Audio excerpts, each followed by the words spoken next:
What if every single dollar you touched disappeared by morning? Sounds impossible, right? But for one man in a quiet American town, this wasn't some nightmare, it was his reality. And the truth behind it? It would shake him to his core. Welcome back to the channel. If you love powerful stories that stay with you, hit that subscribe button so you never miss the next one. His name was Ethan Miller. He was a carpenter by trade, a husband, and the father of a little girl named Grace. The Miller family lived in a rundown apartment on the edge of town. Ethan worked double shifts at the factory, then came home and repaired furniture for neighbors just to keep the lights on. But no matter how hard he tried, he was drowning. Rent was behind, bills piled high, and most nights Grace went to bed hungry. One evening while Grace slept, his wife whispered through tears, "We've got nothing left in the fridge. What will we eat tomorrow?" Ethan sat there in silence. His hands were rough from work, but his pockets were empty. Finally, he muttered, "Don't lose hope. Somehow, someone will help us." Ethan stepped outside to the balcony and whispers to himself. What Ethan didn't know was that nearby, a man stood listening. The town's mayor, Daniel Reed, had a habit of walking the streets at night, dressed like an ordinary man. He wanted to know how his people really lived when no cameras were on him. That night, he heard Ethan's words. He saw the despair in the Miller home, and out of compassion, he made a choice. That very night, Ethan opened his door to find a heavy envelope lying on the doorstep. On the front, written clearly, "From the mayor." Inside was $5,000 in crisp bills. Ethan froze. His wife covered her mouth in shock. Grace laughed for the first time in days. They cried, hugged, and celebrated. For the first time in months, Ethan felt like he could breathe. But by morning, the money was gone. Every single dollar. The envelope was still there on the kitchen table. The windows locked. The door chained. Ethan searched the apartment, tore apart cushions, opened every drawer. Nothing. Gone, like it had never existed.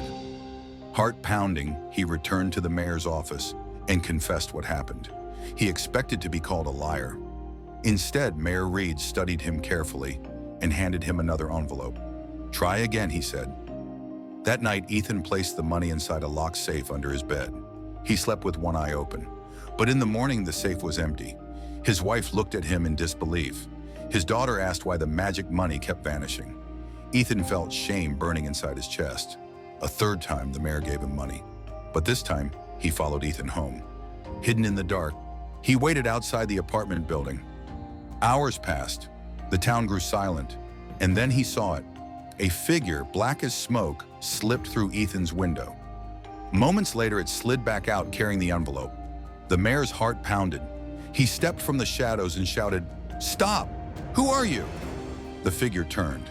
Its eyes glowed faintly, and its voice was like wind through a graveyard. "I am destiny. This man is cursed by his past. No matter how much money he is given, it will vanish." The mayor demanded, "Why is he cursed? What did he do?" Destiny replied, "That answer is not mine to give, but if you truly seek the truth, travel to Riverside. Under the old oak tree lives a man who remembers the story of who Ethan once was." And just like that, the shadow dissolved into smoke, vanishing with the money. Be honest, if you found out someone you cared about was cursed, would you still keep helping them, or would you walk away? Drop your answer. I'm curious how you'd handle it. Mayor Reed didn't hesitate. Before dawn, he drove 40 miles to the neighboring town of Riverside. There, beneath an ancient oak tree in the churchyard, he found an old preacher sitting in silence. His beard was white, his back bent, but his eyes were sharp. The mayor introduced himself and asked, "Do you know of a man named Ethan Miller?" The old preacher sighed deeply. "Ah, Ethan. Yes, I know. But you must understand, Ethan's story began long before this life. Years ago, before Ethan was born, another man had lived in Riverside. His name was Victor Hale, a wealthy merchant. Victor was powerful, ruthless, and greedy. He lent money to struggling families, but his contracts were traps. Even when people repaid him double, he found ways to claim they owed him more. One summer, when a drought destroyed the crops, a farmer failed to pay. Victor seized his home, his land, and everything he owned. The farmer, broken and humiliated, soon died. His children were left homeless, his wife starved. And Victor? He didn't lose a wink of sleep. But a few years later, Victor fell ill. His wealth couldn't save him.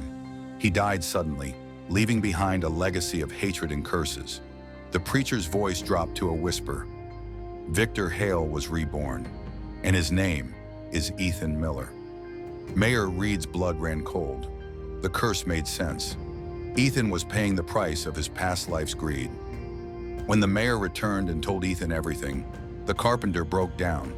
Tears streamed down his face as he whispered, "So no matter what I do, I'll always lose?" The mayor shook his head. "Not if you change who you are. Not if you build a new life, one brick at a time." That night, Ethan lay awake. He thought of the farmer Victor Hale had destroyed.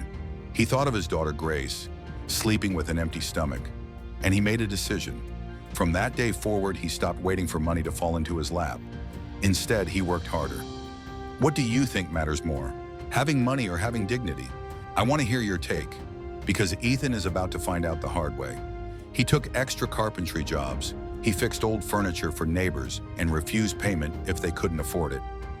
He gave food to the hungry even when his own pantry was bare. He helped others in whatever small way he could.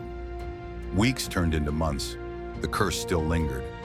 Whenever someone tried to give Ethan money as charity, it vanished. But his work, his honest work, remained. He built small tables, chairs, cabinets. He earned respect in town.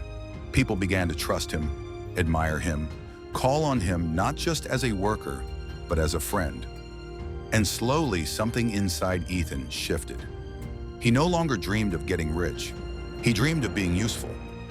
One stormy night, Mayor Reed visited again. He placed an envelope of money on Ethan's table. Ethan stared at it, unsure, but he nodded, thanking him sincerely. That night, as thunder rolled, the shadow returned. It slipped into Ethan's home, reached for the envelope, and froze. Its voice whispered through the dark, "I cannot take from a man who gives more than he keeps." And just like that, the shadow vanished into nothing. The money remained. With the gift that stayed, Ethan didn't splurge.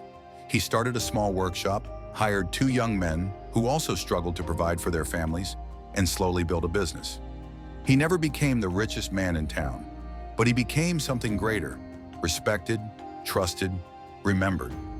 Because destiny doesn't change when fortune arrives. Destiny changes when we do. Ethan's life changed only when he changed his actions. Instead of blaming fate, he chose honesty and kindness. When his karma changed, his destiny changed too. Ethan's curse finally lifted the moment he changed himself. Do you believe people can really escape their past, or do they always carry it? I'd love to hear your take. And hey, make sure you're subscribed, because we've got more stories like this coming.